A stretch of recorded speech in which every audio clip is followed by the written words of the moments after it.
Hello dear job experience কর্মবার্তা online চ্যানেলের এই গুরুত্বপূর্ণ ক্লাসে তোমাদের সকলকে স্বাগত জানাচ্ছি। তোমরা অবশ্যই জানো যে আমরা 100 ক্লাসের একটি সিরিজ শুরু করেছি, যেগুলো তোমাদের আপকামিং ভালো করে শুনে নাও। Forester, forest guard, JRBT group C, group D, assembly, Tripura police constable, Tripura high court.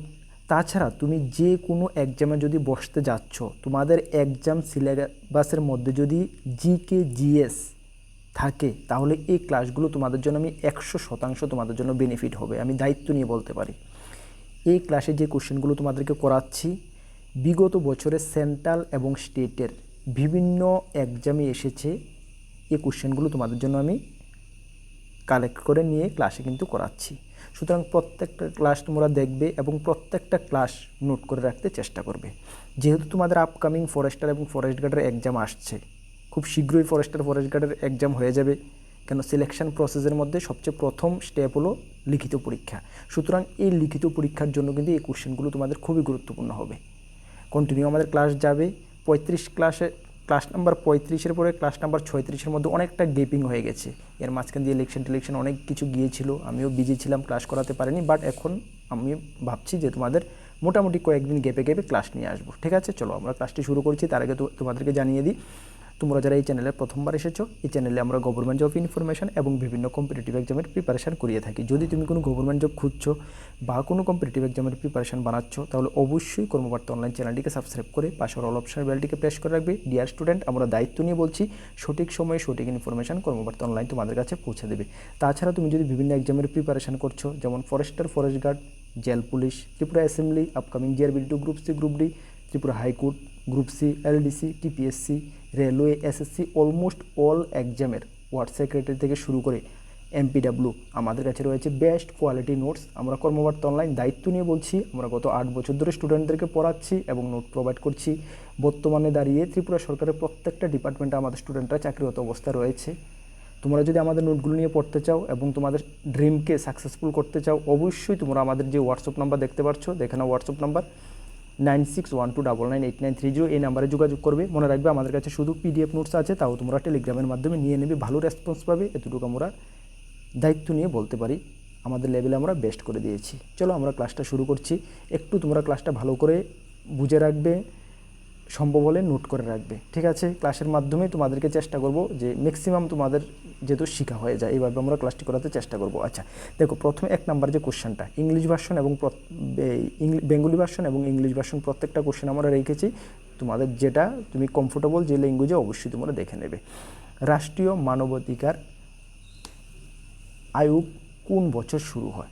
রাষ্ট্রীয় মানবাধিকার আয়োগ কোন বছর থেকে শুরু হয়?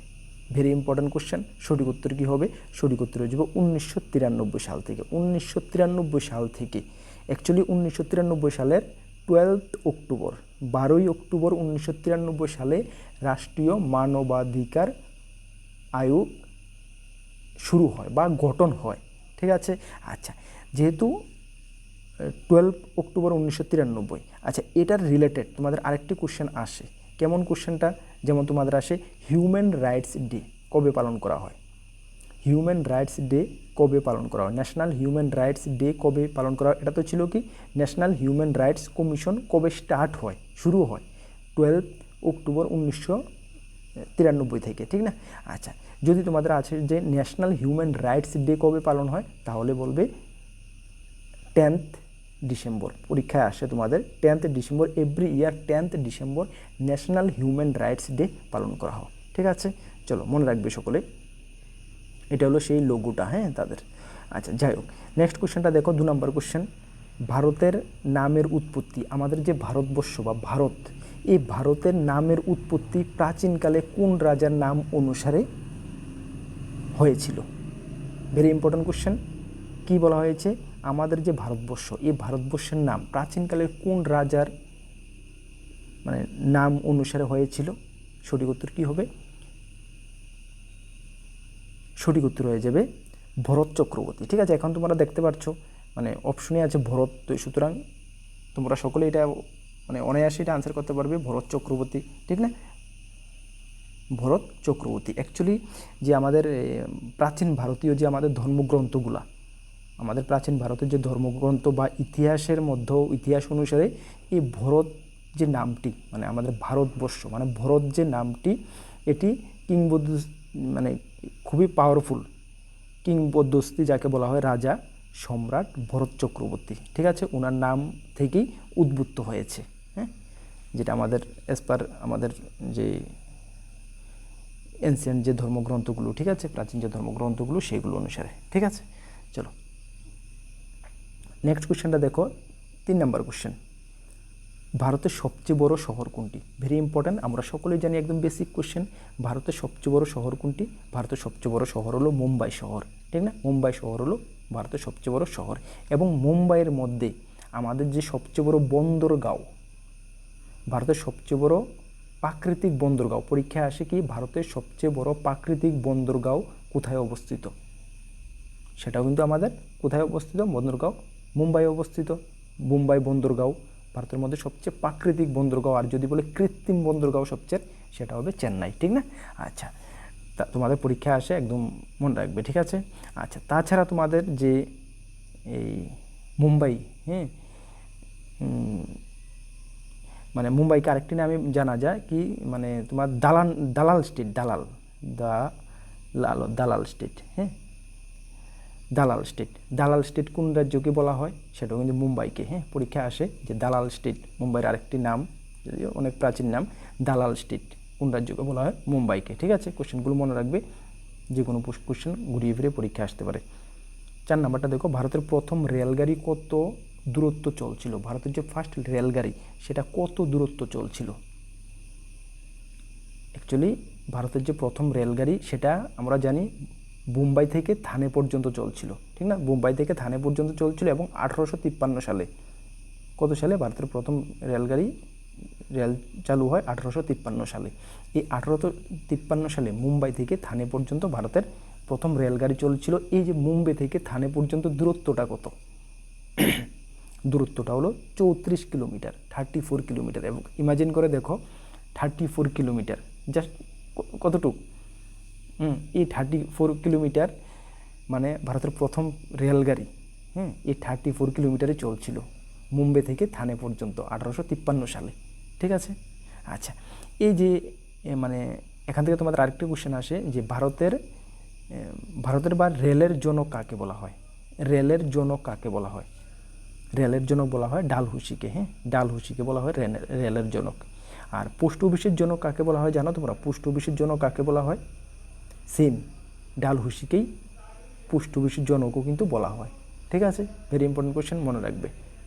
আচ্ছা, এটা জানো তোমরা, যেহেতু রেল সম্বন্ধে আলোচনা করাটা মানে প্রয়োজন, যে স্বাধীন ভারতের প্রথম রেলমন্ত্রী কে ছিলেন? স্বাধীন ভারতের প্রথম রেলমন্ত্রী ছিলেন জন মাথাই, ঠিক আছে, জন মাথাই স্বাধীন ভারতের প্রথম রেলমন্ত্রী। আর যদি বলে স্বাধীন ভারতের প্রথম মহিলা রেলমন্ত্রী, মমতা ব্যানার্জি। স্বাধীন ভারতের প্রথম মহিলা রেলমন্ত্রী মমতা ব্যানার্জি। এই যে মানে এখন তো প্রাক্তন আমাদের যে ওয়েস্ট বেঙ্গলের সিএম, এখন তো বর্তমানে ওয়েস্ট বেঙ্গলের সিএমকে শুভেন্দু অধিকারী, ঠিক না? এই জাস্ট তোমার কত তারিখ ওরা 9 মে, ঠিক না? এই জাস্ট শপথ নিয়েছে, ঠিক না, শুভেন্দু অধিকারী, হ্যাঁ। আচ্ছা, এখন মমতা ব্যানার্জি প্রাক্তন সিএম অফ ওয়েস্ট বেঙ্গল, ঠিক না? উনি কিন্তু ভারতের প্রথম মহিলা রেলমন্ত্রী ছিলেন, ঠিক আছে। ওনার রাজনৈতিক কেরিয়ার মানে একদম কি বলবো স্টুডেন্ট লাইফ থেকে, ঠিক না? আচ্ছা, যাই হোক। আচ্ছা, তাছাড়া তোমাদের পরীক্ষা আসে যে ভারতের সবচেয়ে বড় প্ল্যাটফর্ম, রেলওয়ের যে ভারতের সবচেয়ে বড় প্ল্যাটফর্ম কোনটা? উত্তরপ্রদেশের কিন্তু, হ্যাঁ, উত্তরপ্রদেশের অ্যাকচুয়ালি গোরখপুর, মনে রাখবে, গোরখপুর, হ্যাঁ, গোরখপুর রেলওয়ে স্টেশন হলো ভারতের মধ্যে সবচেয়ে বড় মানে প্ল্যাটফর্ম, ঠিক আছে, সবচেয়ে বড় প্ল্যাটফর্ম গোরখপুর প্ল্যাটফর্ম, ঠিক আছে। আচ্ছা, আর কি হয়? আচ্ছা, ভারতের মধ্যে সবচেয়ে বড় মানে বর্তমানে সবচেয়ে যে কি বলবো গতিশীল ট্রেন কোনটা জানো? সবচেয়ে বড় গতিশীল ট্রেন বন্দে ভারত এক্সপ্রেস কিন্তু, হ্যাঁ, ভারতের মধ্যে বর্তমানে, আগে ছিল কি শতাব্দী এক্সপ্রেস ছিল আগে, ঠিক না? এখন বন্দে ভারত এক্সপ্রেস সবচেয়ে মানে স্পিড ট্রেন, হ্যাঁ, মানে গতিশীল ট্রেন, ঠিক আছে। চলো, তাহলে আমরা এই কোশ্চেনটা রিলেটেড অনেকগুলো কোশ্চেন যেগুলো মনে রয়েছে সবগুলো তোমাদেরকে বলে দিলাম, সবগুলো কিন্তু ভেরি ভেরি ইম্পর্টেন্ট, ঠিক আছে। আশা করি তোমরা নোট করে নিয়েছো। 5 নম্বর কোশ্চেনটা দেখো, ভারতের পূর্ব তটে পূর্বতট এবং পশ্চিম তট। পূর্বতটে নিম্নলিখিত কোন কৃত্রিম বন্দরগাঁও অবস্থিত? Very important question. ভারতের পূর্বতটে নিম্নলিখিত কোন কৃত্রিম বন্দরগাঁওটা অবস্থিত? কোনটা পূর্বতটে অবস্থিত? কী হবে সঠিক উত্তর? সঠিক উত্তর হবে চেন্নাই, ঠিক না? চেন্নাই, যেটা কিছুক্ষণ আগে বললাম ভারতের মধ্যে প্রাচীনতম বন্দরগাঁও এবং কৃত্রিম এবং এটা মানে সবচেয়ে বড়, ঠিক না? কৃত্রিমের মধ্যে, হ্যাঁ, কৃত্রিমের মধ্যে। আর যদি তোমাকে বলে প্রাকৃতিক তাহলে মুম্বাই, ঠিক না? মুম্বাই বন্দরগাঁও, কৃত্রিম বন্দরগাঁও, এটি একটি প্রাকৃতিক এবং প্রাচীনতম বন্দরগাঁও চেন্নাই, ঠিক আছে? এটি ভারতের পূর্বতটে অবস্থিত, ঠিক আছে? মনে রাখবে, ভেরি ইম্পর্টেন্ট কোশ্চেন। দেখো যতগুলো কোশ্চেন আমরা ক্লাসে করাচ্ছি প্রত্যেকটা কোশ্চেন কোনো না কোনো এক্সামে এসেছে, সুতরাং ওইটা তোমরা মাথায় রেখে কিন্তু কোশ্চেনগুলো মানে ভালো করে আয়ত্তে আনতে চেষ্টা করবে, ঠিক আছে? এখান থেকে তোমরা ম্যাক্সিমাম কোশ্চেন যে কোনো পরীক্ষায় কমন পাবে, এতটুকু আমি দায়িত্ব নিয়ে গ্যারান্টি দিয়ে বলতে পারি, আমাদের অভিজ্ঞতা থেকে বলতে পারি। জিআরবিটি 1-এর সময় আমরা সেম সিরিজে আমরা করিয়েছিলাম, এখান থেকে একদম ম্যাক্সিমাম কমন পড়েছে, ম্যাক্সিমাম কমন পড়েছে বলেই আমাদের স্টুডেন্টরা এতটা সফল হয়েছে। 700+ GRBT group C group D মিলে আমরা সিলেক্ট করিয়ে দিয়েছি স্টুডেন্টদেরকে। মানে মেইন হাতিয়ার হলো ওই জিকে জিএসটা ফুল কমন, একদম তুমি বিলিভ করবে না এখন বললে, যারা মানে পেয়েছে তাদেরকে বিলিভ করবে। দেখো অনেকে আছে মানে নিয়ে ক্লাস করবে, পড়বে না, রিভিশন করবে না, তো ওদের তো হবে না। একদম ম্যাক্সিমাম কমন পড়েছিল, যারা আমাদের কথা শুনেছে, আমার কথা শুনেছে, মানে ওইগুলো আয়ত্ত এনেছে, ম্যাক্সিমাম স্কোর করতে পেরেছে, ক্লিয়ার করে নিয়েছে, ঠিক আছে? যাই হোক, 6 নম্বর কোশ্চেনটা দেখো, কোহিমা কোথায় অবস্থিত? কোহিমাটা আমরা সকলে জানি, কোহিমা কি? কোহিমা নাগাল্যান্ডের রাজধানী, নাগাল্যান্ডের রাজধানী তো কোহিমাতে, সুতরাং নাগাল্যান্ডে অবস্থিত, অপশন ডি হবে সঠিক উত্তর, ঠিক আছে? নাগাল্যান্ডের রাজধানী কোহিমা, ঠিক আছে? আচ্ছা, সিকিম, অপশন এতে আছে কি সিকিম, আমরা একটু রিভিশন করে নিই। সিকিম মানে সিকিমের রাজধানী কি? গ্যাংটক, ঠিক না? অরুণাচল প্রদেশ, বিতে আছে কি? অরুণাচল প্রদেশ, অরুণাচল প্রদেশের রাজধানী কি? ইটানগর। সিতে আছে কেরল, ত্রিবামদম, ঠিক না? ত্রিবামদম কেরলের রাজধানী। ভারতের যতগুলো রাজ্য রয়েছে সবগুলো রাজধানী কিন্তু মুখস্থ করে রাখবে, ঠিক আছে? মানে গ্রুপ সি গ্রুপ ডি লেভেলের প্রত্যেকটা গ্রুপ সি গ্রুপ ডি লেভেলের এক্সামে একটা রাজধানীর নাম আসে, ম্যাক্সিমাম ক্ষেত্রে দেখা গেছে, ঠিক আছে? মনে রাখবে। চলো, তাছাড়া এখন রিসেন্ট যে 5টি রাজ্যের ইলেকশন শেষ হয়েছে, 5টি রাজ্যের সিএম, তাছাড়া আমাদের এডিসি ইলেকশন শেষ হয়েছে, সিএম এডিসির এক্সিকিউটিভ মেম্বার যা আছে সবগুলো কিন্তু তোমরা একটু ভালো করে আয়ত্ত রাখবে, এগুলো থেকে আসার সম্ভাবনা ম্যাক্সিমাম, ঠিক আছে? আচ্ছা, 7 নম্বর কোশ্চেনটা দেখো, পুলিংজার পুরস্কার কোন ক্ষেত্রে দেওয়া হয়?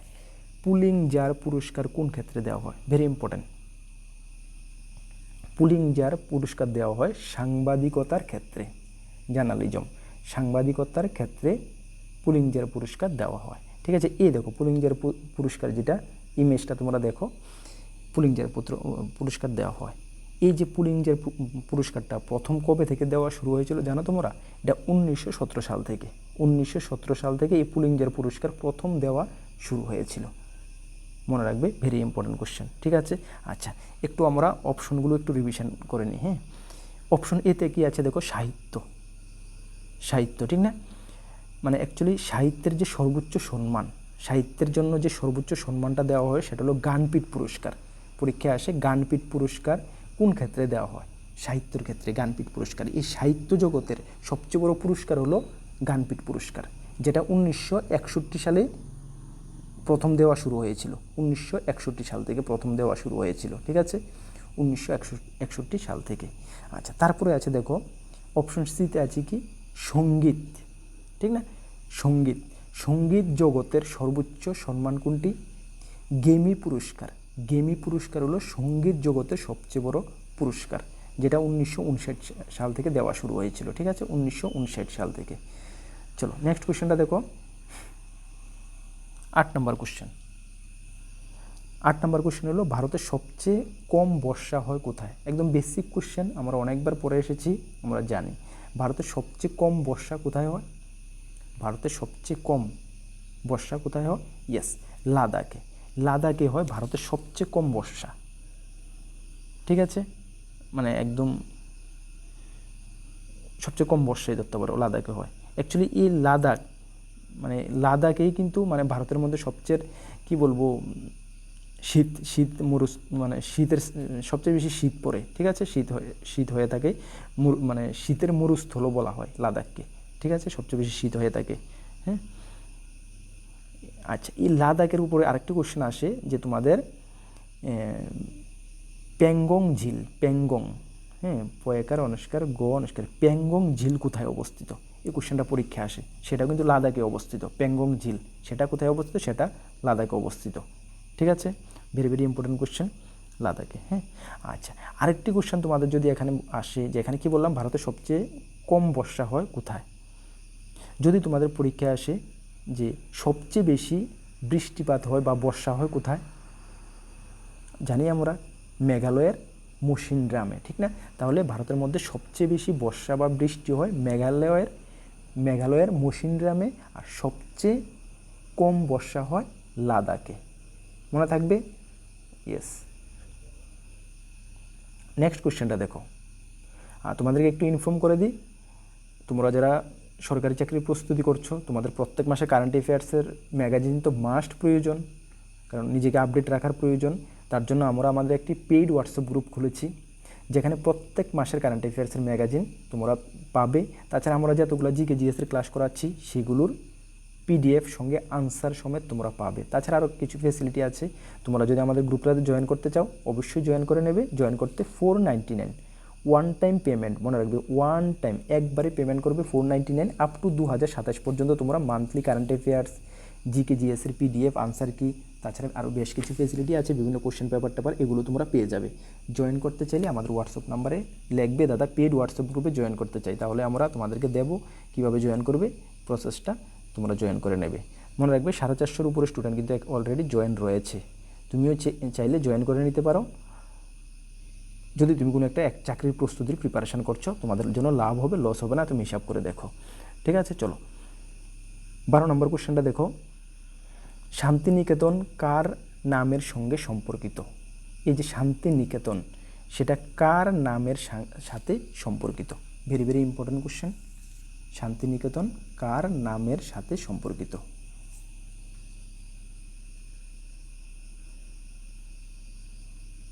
কত নম্বর কোশ্চেন হয়ে গেছে? 8 নম্বর কোশ্চেনের পরে আমি তো বললাম এখানে 8 নম্বর কোশ্চেন বললে 12 নম্বর কোথা থেকে এসে বললো ভারতের? আচ্ছা, একটু ওয়েট করো।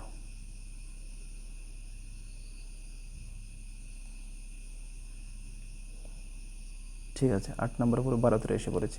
আচ্ছা, 8 নম্বরের পরে 9 নম্বরে আমি 12 কোথাতে এসে বললো। আচ্ছা ঠিক আছে, চলো নেক্সট কোশ্চেন দেখো, 13 নম্বর কোশ্চেন। 13 নম্বর কোশ্চেন কি? ভারত তথা বিশ্বের বৃহত্তম ম্যানগ্রোভ অরণ্য হলো? ভারত তথা, ভেরি ইম্পর্টেন্ট, তোমরা যারা ফরেস্ট গার্ডের পরীক্ষায় বসতে যাচ্ছ, ভারত তথা বিশ্বের বৃহত্তম ম্যানগ্রোভ অরণ্য কোনটি এখানের মধ্যে?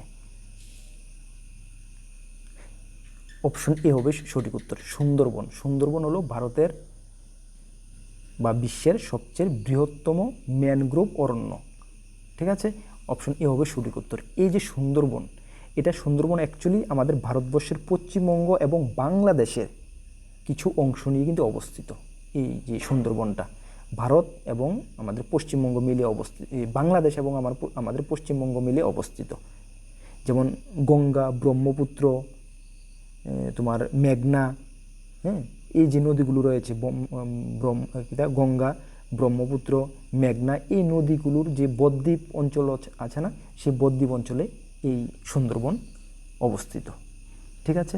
অ্যাকচুয়ালি এই সুন্দরবনটা প্রায় 10,000, হ্যাঁ, 10,000 বর্গ কিলোমিটার মানে এলাকা জুড়ে মানে বিস্তৃত বা অবস্থিত। তার মানে এটা কতটুকু মানে এরিয়া তোমরা একটু আইডিয়া লাগিয়ে নাও, ঠিক আছে। Very important question. ভারত তথা বিশ্বের বৃহত্তম ম্যানগ্রোভ অরণ্য, ইম্পর্টেন্ট কোশ্চেন ফরেস্ট গার্ড এক্সামের জন্য। চলো 10 নম্বর কোশ্চেনটা দেখো, কোন মুঘল শাসক জর্জিয়া কর সমাপ্ত করেন? জর্জিয়া কর কোন মুঘল শাসক সমাপ্ত করেন? কি হবে সঠিক উত্তর? সঠিক উত্তর হবে আকবর। হ্যাঁ, আকবর জর্জিয়া করটা মানে বন্ধ করে দেন, টোটালি সমাপ্তি করেন, ঠিক আছে। অপশন এ হবে সঠিক উত্তর। কিন্তু এই যে জর্জিয়া করটা কে চালু করেছিলেন জানো তোমরা? এটা ঔরঙ্গজেব চালু করেছিলেন, এই ঔরঙ্গজেব, ঠিক আছে। এবং আকবর সেই জর্জিয়া করটা মানে বন্ধ করেন, ঠিক আছে, সমাপ্ত করেন। তোমাদের পরীক্ষা আসতে পারে যে জর্জিয়া কর কোন সম্রাট চালু করেছিলেন, তাহলে হবে জাহাঙ্গীর। এই ঔরঙ্গজেব চালু করেছিলেন, ঔরঙ্গজেব, নট জাহাঙ্গীর, ঔরঙ্গজেব। এবং এটাকে সমাপ্তি করেছিলেন আকবর, ঠিক আছে, মনে রাখবে। যে কোনো একটা ঘুরিয়ে ফিরে পরীক্ষা আসতে পারে। হ্যাঁ, চলো নেক্সট কোশ্চেন দেখো, 11 নম্বর কোশ্চেন। সবচেয়ে বড় জনজাতি কোনটি? ভারতবর্ষের মধ্যে সবচেয়ে বড় জনজাতি কি? কোনটি ভারতবর্ষের মধ্যে সবচেয়ে বড় জনজাতি? সঠিক উত্তর হয়ে যাবে ভিল। হ্যাঁ, অপশন ডি হবে সঠিক উত্তর, ভিল। এই ভিল যে জনজাতি, ভিল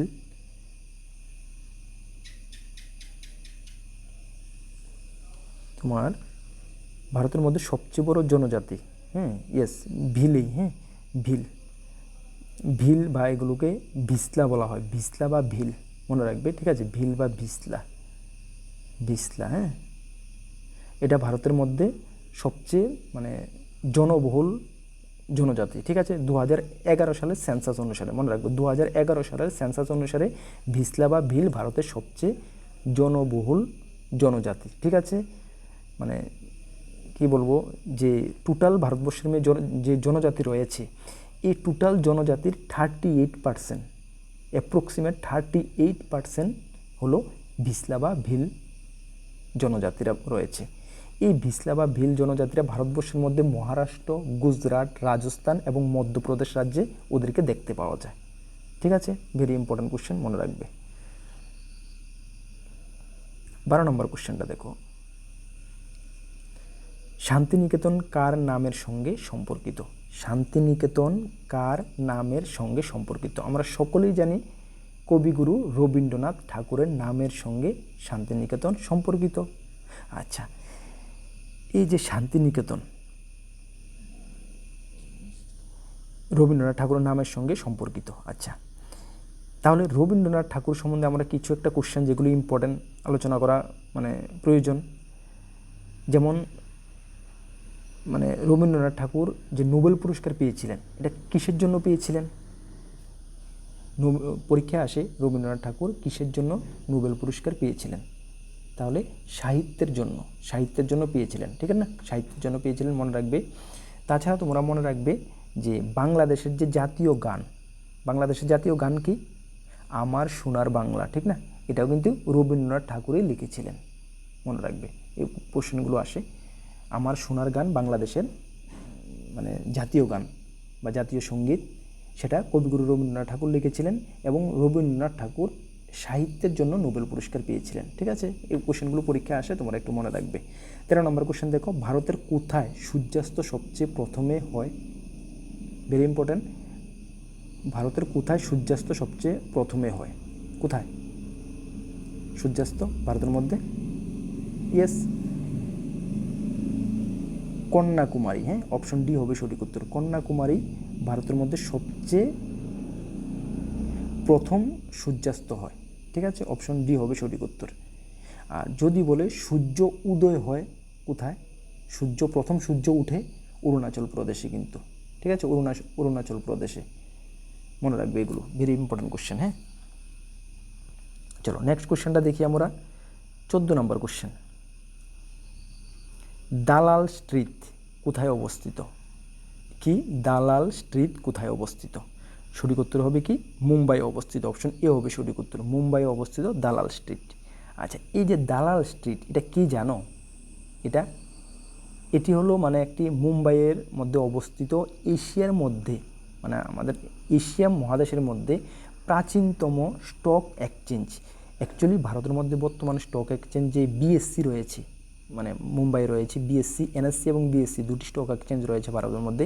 বিএসসি যে স্টক এক্সচেঞ্জ, সেটার মানে প্রাচীনতম নাম বলতে পারো, ঠিক আছে, প্রাচীনতম নাম হলো দালাল স্ট্রিট, যেটা মুম্বাই অবস্থিত, একটি বিশাল বড় স্টক এক্সচেঞ্জ, প্রাচীনতম এশিয়ার মধ্যে, ঠিক আছে, বৃহত্তম।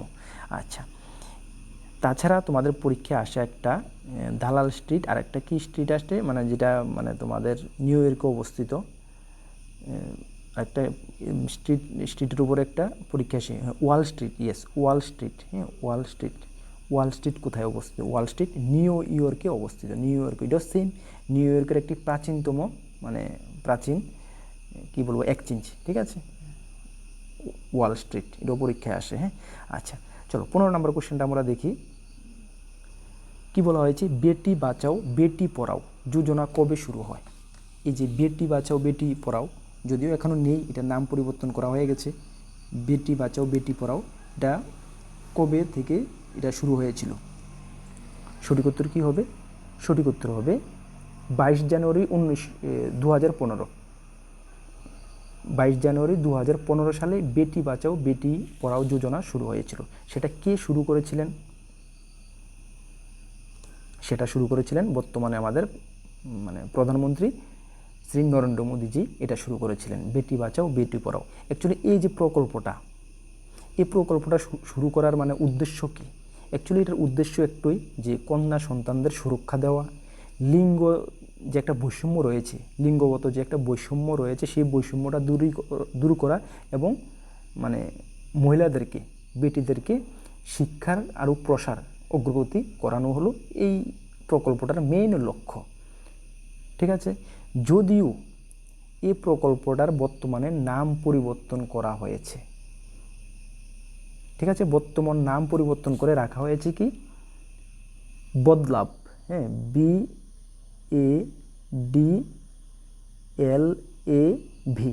বদলাভ বর্তমানে নাম রাখা হয়েছে এই বদলাভ, ঠিক আছে। এই বদলাভের ফুল ফর্ম কি জানো তোমরা? পরীক্ষা আসে কিন্তু।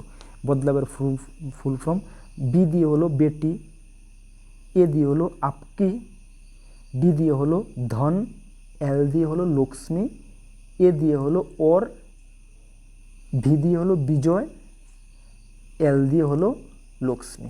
তার মানে কি বেটি আপকি ধন লক্ষ্মী ওর বিজয় লক্ষ্মী, বর্তমানে এটার নাম করা হয়েছে। ভেরি ইম্পর্ট্যান্ট, আশা করি নোট করে নিয়েছো, ঠিক আছে। এটার নাম পরিবর্তন করে এটা রাখা হয়েছে।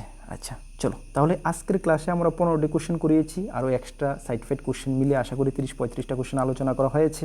ক্লাসটি তোমাদের কাছে কেমন লেগেছে অবশ্যই কমেন্টস করে জানাবে। এই ক্লাসটাও আমাদের ক্লাস নাম্বার 36। আগের 35টি ক্লাস তোমরা যারা দেখোনি বা নোট করে নি, আমাদের প্লেলিস্ট বানানো আছে, অবশ্যই তোমরা প্লেলিস্টে ভিজিট করে দেখে নেবে। যারা ফরেস্ট গার্ডের প্রিপারেশন করছো ভালো করে করো। আমরা রেগুলার যদিও পারবো না, আমরা কিছু তোমাদের ক্লাস করিয়ে দেব। গত পরশু দিন বা এর আগের দিন আমরা একটা ক্লাস করিয়েছি ফরেস্ট গার্ডের উপরে, সেটাও আমরা প্লেলিস্ট বানিয়ে দিয়ে রেখেছি, অবশ্যই তোমরা সেই ক্লাসগুলো দেখবে। আর আপকামিং অল এক্সামের যদি আমাদের থেকে নোট নিয়ে পড়তে চাও, কর্মবার্তা অনলাইন আমাদের থেকে নোট নিয়ে পড়তে চাও, অবশ্যই আমাদের হোয়াটসঅ্যাপ নাম্বার 9612998930 এই নাম্বারে যোগাযোগ করে নিয়ে নেবে, ভালো রেসপন্স পাবে। আমাদের হোয়াটসঅ্যাপ গ্রুপ, টেলিগ্রাম গ্রুপ তোমরা যারা জয়েন করো নি, ভিডিও ডেসক্রিপশনের লিঙ্ক আছে, অবশ্যই জয়েন করবে, বিভিন্ন আপডেট সবার আগে তোমরা পেয়ে যাবে। নতুন এসেছো অবশ্যই চ্যানেলটিকে সাবস্ক্রাইব করে পাশের অল অপশনাল বেলটিকে প্রেস করে রাখবে। নেক্সট কোনো গুরুত্বপূর্ণ ভিডিও বা ক্লাসে তোমাদের সঙ্গে দেখা হচ্ছে। সকলকে বেস্ট অফ লাক। জয় হিন্দ।